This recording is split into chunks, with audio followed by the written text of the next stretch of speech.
Last time we were together, we looked at the work of Walt Whitman. On this particular occasion, shall be accompanied by Soren Kierkegaard, the famed philosopher who gazed into the foundry of creation and arrived at humanity's most profound discovery, silence. Fear and Trembling is based upon an extended meditation that Kierkegaard has on the sacrifice of Isaac. Kierkegaard gives us this notion of the leap of faith. And the leap of faith is essentially his understanding that for all people, when we make a decision, there's something slightly illogical about that decision. And even though we may not fully understand why we're doing something, we must do it. This passage here truly resonates with me in terms of living a completed life. In terms of living one might say a good life. No one wants to run errands forever. The idea is to arrive at a place of calm, like entering the eternal. Welcome back, everyone. Last time we were together, we looked at the work of Walt Whitman and Soren Kierkegaard. And the pairing of a poet and a philosopher is quite telling on a number of levels. In particular, I'm reminded of John Donne, who went to school to study theology and philosophy, but found his way into poetry. Poetry allowed Donne to really blend his creative and critical thinking and to emerge as a writer who was able to make powerful statements about the human condition. And I think in a similar regard, both Whitman and Kierkegaard, in their intense studies of the self, were able to make statements that continue to resonate today. As was mentioned last time, both the poet and the philosopher make the self ahistorical, meaning that the self is removed from the conflicts of history. And particularly when we think about when bodies move across geographical locations. Yet our story does not end there. How could it? For in New York, as elsewhere, the poet is always accused of gabbing and loitering, is charged with being an idler who speaks, in the words of Pablo Neruda, pure nonsense, pure wisdom. Yet there's something to be said about this business of poetry and of storytelling. There's healing in it if we were to listen with an attentive ear. And so, in the spirit of discovery, in lifting our voices in celebration of the enduring human spirit, and in plummeting the mysteries that link generations to our fading breath, I humbly present for our collective consideration 2 additional poems, The Voyage by Carmen Tafolla and A Story by Li-Young Lee. And in many ways, both poets address many of the ideas of the human condition in terms of being a refugee, of being dislocated, of exile, and of the idea of the notions of what happened when Columbus in 1492 began to lay the foundations for what many see as the modern world. And at the same time, both poets offer us a path forward through healing. Let's begin with Carmen Tafolla's poem, Voyage. I was the 4th ship. Behind the Nina, Pinta, and Santa Maria, lost at sea while watching a seagull, following the wind and sunset skies, while the others set their charts. I was the 4th ship, breathing in salt and flying with clouds, sailing moon breezes and star vision nights, rolling into the wave and savoring its lull, while the others pointed their prows. I was the 4th ship, playfully in love with the sea, eternally entwined with the sky, forever vowed to my voyage, while the others shouted land. What a powerful poem and reimagining of the colonial encounter that Howard Zinn describes, quite wonderfully and graphically in A People's History of the United States. And Zinn's version of history, Zinn, a longtime Columbia professor here in the city of New York, begins with Arawak men and women sailed out in canoes to kind of greet the large ships.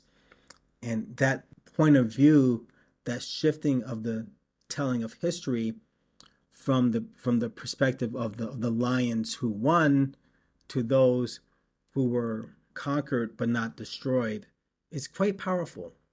It is a reclaiming of the indigenous narrative. And this is, of course, a lightning rod within our culture, but it's a long, deep story, and within the realm of the academic and the artistic, it's not anything new. Carmen Tafolla reminds us of this with Voyage.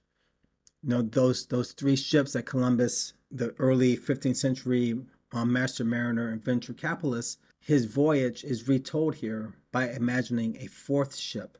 And this fourth ship doesn't go to land, which is telling in itself. It's a ship that idles. It's a ship that is slightly off the beat. And as a result, there's a type of salvation in that. It's a deceptively simple poem of 3 stanzas, but so much happens within each stanza, and this theme of the fourth ship serves as a refrain to kind of anchor us to a degree, anchoring us as we move about. And just having a closer look at this, all throughout this poem, Tafolla shows us the idea of an artistic or spiritual quest.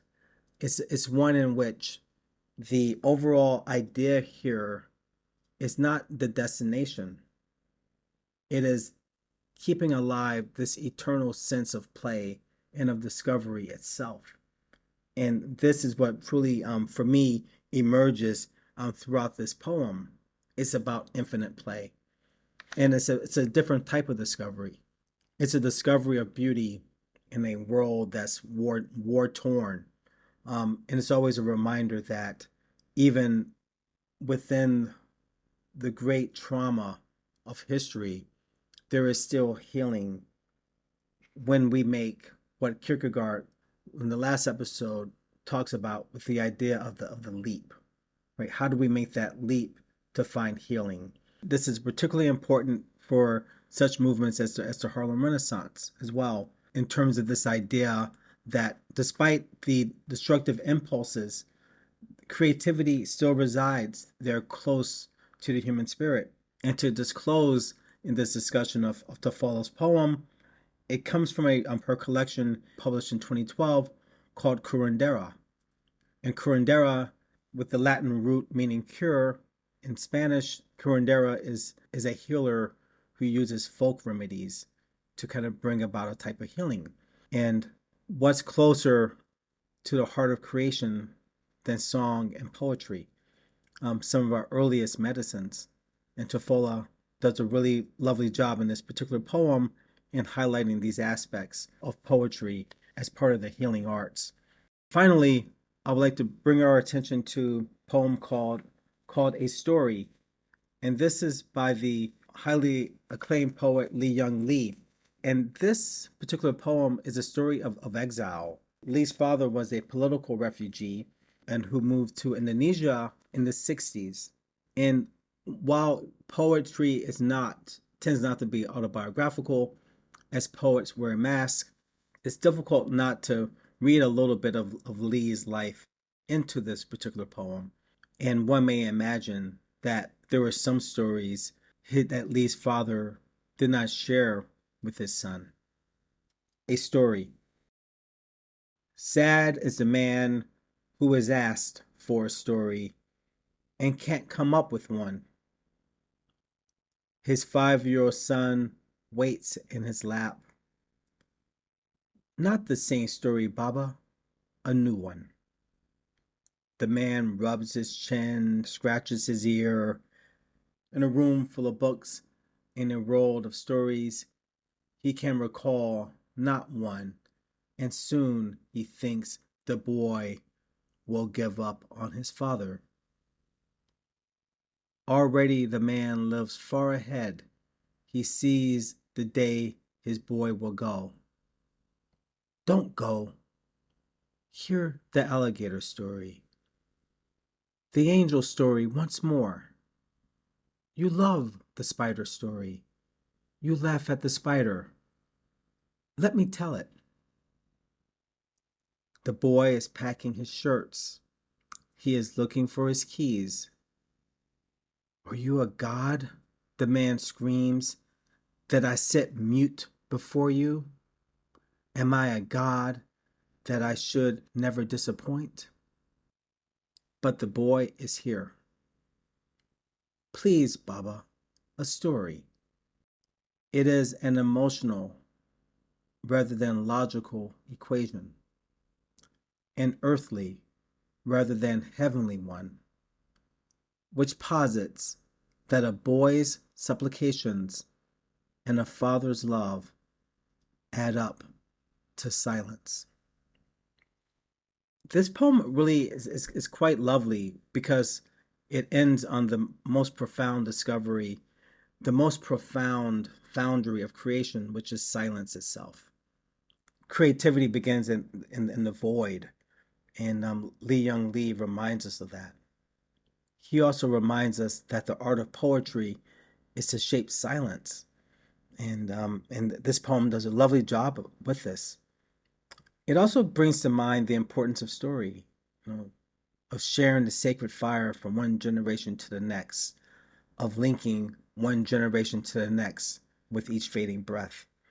And there's a beauty and fragility in all of it. But the important thing for me here is the father in this particular exchange lives far ahead, whereas the boy is here.